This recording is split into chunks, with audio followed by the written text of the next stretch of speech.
Buongiorno a tutti signori, bentornati sul nostro canale I Signori di Napoli. Oggi in questo video vi voglio dare gli ultimi aggiornamenti sul calciomercato del Napoli, perché come sapete il Napoli avrà in vista della prossima sessione di mercato estivo un budget straordinario da poter reinvestire sul mercato. Infatti le uscite di Kvaratskhelia e Osimhen porteranno nelle casse del Napoli, in parte hanno già portato con Kvaratskhelia circa 150 milioni di euro più.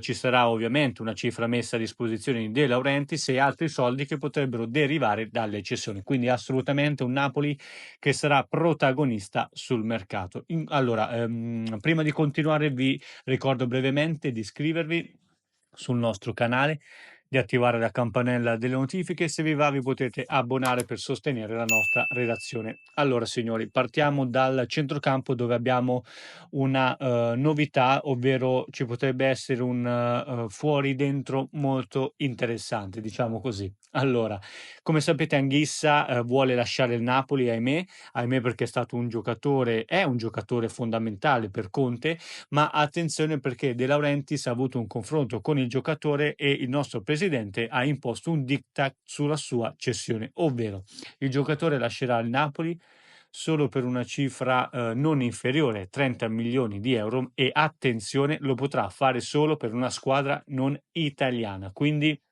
il Napoli opererà sia sarà presente nel mercato in uscita, ma attenzione perché sarà un mercato in uscita intelligente, nel senso che non andremo a rinforzare nessuna diretta concorrente. Pensiamo se Anghissa andasse ad esempio Juve, Milan, Inter, cosa potrebbe succedere, no? Un giocatore di così straordinaria forza fisica a una concorrente non sarebbe il massimo e quindi bene Anghissa è stato avvisato, attenzione perché su Anghissa si sono mossi diversi club dall'Arabia Saudita, quindi potrebbe essere questa la decisione la direzione ecco, del giocatore. Restiamo sempre a centrocampo perché per un'Anghissa che esce, un Pellegrini potrebbe arrivare in azzurro.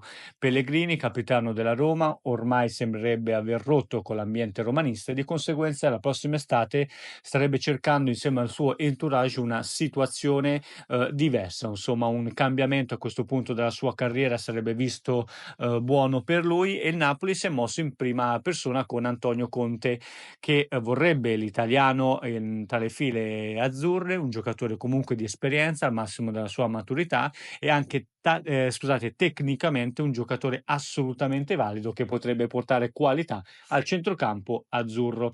Non sarà l'unico colpo a centrocampo, ma attenzione perché Pellegrini potrebbe essere un'ottima occasione di mercato.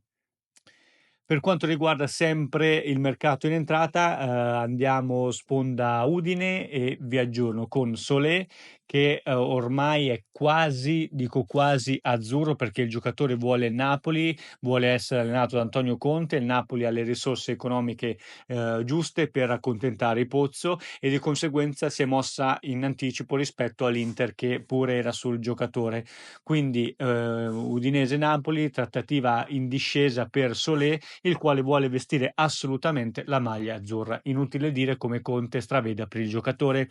Restiamo sempre a Udine, in attacco Lucca, ve ne abbiamo già parlato, il Pozzo lo valutano 40 milioni di euro, una cifra assolutamente eccessiva per Lucca perché è il primo anno buono questo fatto a Udine, quindi con una maglia poco, tra virgolette, poco pesante, quindi 40 milioni assolutamente no, il Napoli ne sta parlando, ci sono un po' ecco, delle valutazioni sul giocatore in quanto non si ritiene sia pronto, comunque adatto a una realtà importante come quella di Napoli. Infatti ha sbagliato anche all'Ajax, quindi ecco, ci si sta un po' riflettendo sopra. Ovviamente se ci sarà una trattativa, ci sarà sulla base di 25, 30, 40 milioni, assolutamente no. Quindi signori, vi abbiamo dato un po' di notizie, Pellegrini, Anghissa, Solé e Lucca. Napoli comunque destinato, come vi ho detto nell'intro del video, a essere la regina del prossimo mercato estivo. Ditemi cosa ne pensate su queste mosse di mercato. Grazie per essere stati con noi.